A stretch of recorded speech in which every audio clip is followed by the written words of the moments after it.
My grandma lives in a very stereotypical horror movie house.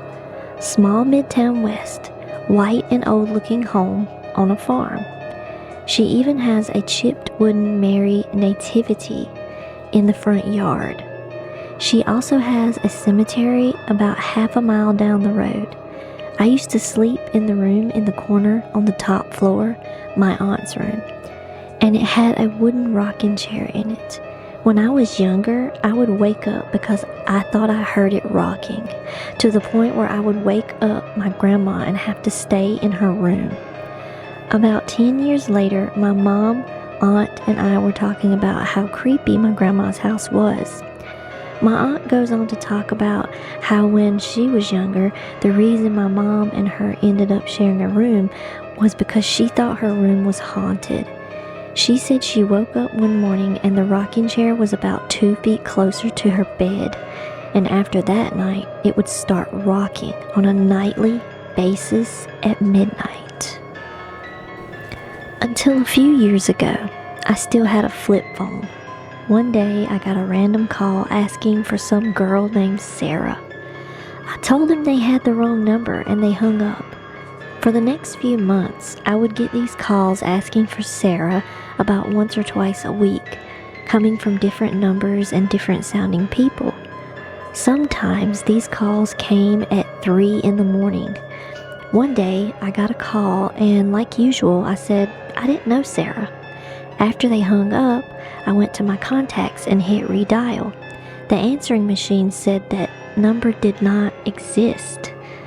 I went back through my call history trying to call some other people that had called me with the same result. A machine telling me the number did not exist. Every time I would get these calls, I would redial the number and still got the machine. I googled the numbers, but all I learned was that they were coming from North Dakota, Montana, basically everywhere in the Midwest. The next time I got a call asking for Sarah, I said, "Oh yeah, she's right here." And the other person on the other end said, "No, she isn't," and hung up. Things started getting weird when I started getting calls from unknown numbers calling me. Whoever or whatever on the other end hung up the second I said hello. Once I got a call where they didn't hang up after I said hello, and I could hear someone on the other end just listening, but they didn't say anything. Just something really uneasy about it. I was staying in the Flamingo Hotel in Las Vegas, oldest property on the Strip with a sordid mob history. In the middle of the night, I woke and saw a dark figure moving around the foot of my bed and coming up the gap between the twin beds. I hit the light and there was a full figure of a man in a 60s sports blazer with blood all over his face. I yelled, "Go away!" and start flinging my arm in his direction. Just like that, he disappeared. I woke my friends in the other bed and my buddy said, "What are you swatting at?" I told them and they laughed at me. The following morning, my buddy said after I had fallen asleep, water was dripping on his head, but there was no leak on the ceiling, and was convinced we may shared a paranormal encounter. I had a black cat called Casper. We adopted her after she ran away from the previous owner. She was missing for days before the previous owner found her in the bushes, skittish and frightened. After carrying her home, the owner discovered she was allergic to cats when her arm broke out with rashes. She put out a call for a new home, which was answered by my animal-loving family. For ages, she was scared to come near anyone and was totally averse to being petted. Eventually, she turned into a total ham, never missing the chance to jump on you and lie with you. We loved her, and I loved her heaps. Then one day, she lost the use of her back legs. Not long after she passed away, I was having a rough time then, and she was a big comforter. Point is, my parents and I were sad. A few days after, I'm sitting on my front step having a smoke, and I hear a meowing sound identical to Casper. I looked out front, and there, at the gate, was a cat meowing at me that looked just like Casper. I went over, and it ran away. I looked down the street after it, and it was gone. I mentioned it to my parents.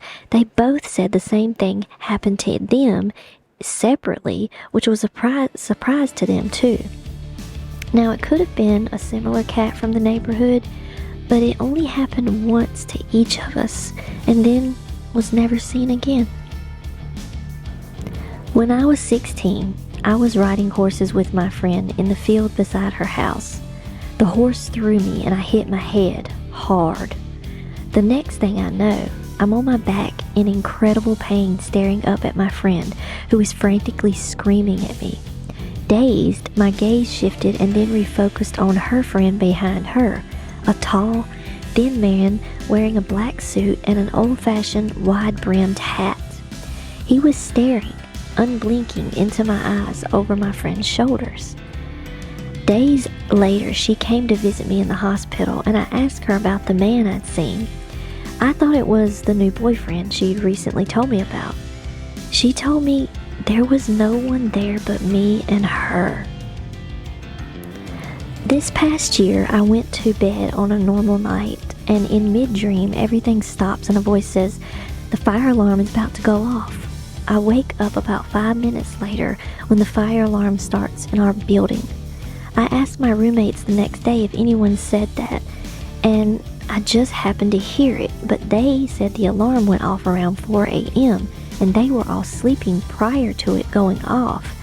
Plus, none of us knew they were testing the alarm beforehand. I was weirded out after. Back in 2005, I was in a band that toured the country in a 15-passenger van with a trailer. We were on the way from Columbus, Ohio to Erie, Pennsylvania. The show had been canceled in Ohio due to a power outage, so we decided to get on the road early as we had friends in Erie who were taking us in for the night. I'll never forget this moment for the rest of my life. We were all having a conversation. There were 8 of us total in the van when the driver and the passenger both shouted simultaneously, "What was that?" I'm getting goosebumps on my arms right now just remembering the event. I was sitting behind the driver with my back against the window, and I didn't see anything, but we heard a whooshing noise as if something flew right over the van. My friend who was sitting next to me looked like he had just seen a ghost. We wound up pulling over on the side of the road because everyone was freaking out, thinking we hit something. Nothing was found. Both the passenger and driver said they saw a tall black figure lunge at the van from the shoulder of the left lane. My friend who was sitting next to me said the same thing. The next day, we inspected the van in daylight and noticed there were streak marks across the roof of the van. When I was 7, I suddenly awoke in the middle of the night to a young child kneeling near my bed praying. At first, I thought it was my younger brother, so I asked him what he was doing. After I asked, he slowly looked at me and stood up and started running. So I hopped out of bed and followed him down my stairs and out the front door. We had a long driveway, and I followed him all the way to the end, and then he simply vanished. I went back to my room, and nothing like that has happened since. When I was about 14, I was staying up way too late on the computer.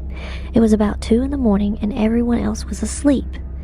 I got thirsty and wandered down the hallway to get a drink.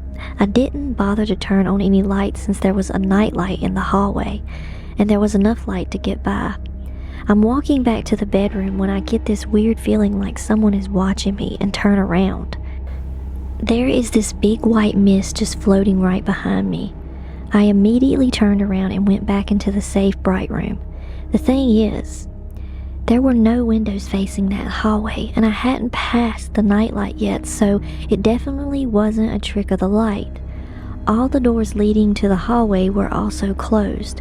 A few years later, when I was moved into the small room closest to that spot, I got the EBGBs and I couldn't sleep without a lamp on. It wasn't until sometime later after the sighting that I learned that in the 80s, a guy was renting out the house. He was arrested for the kidnap, sexual assault, and disappearance of a bunch of kids in the area, and for the suspected murder of his wife. They never found her, and she supposedly ran away according to him. Cadaver dogs went over the farm, but they never found anything. The cops must not have done a good job, though, because when they moved in, my mom found a pair of boys' underwear in the toilet tank. The missing wife was never found, and he died in prison about a decade ago. I think she's still there, though. I went to bed one night after watching a bunch of spooky paranormal videos and was thoroughly on edge. I was ridiculously paranoid about ghosts, even though I had never had anything ghosty in the house at all, nor had anything bad happen that I know of. Then at around 3 a.m., still not asleep because of fear, the band on my boxer briefs snapped as if someone pulled on them and let them go. That's it, my pretties. I hope you enjoyed the spooky story, and I also hope you enjoyed the sunset makeup look. But yeah, stay sweet, stay smart, and stay safe until next time. Bye!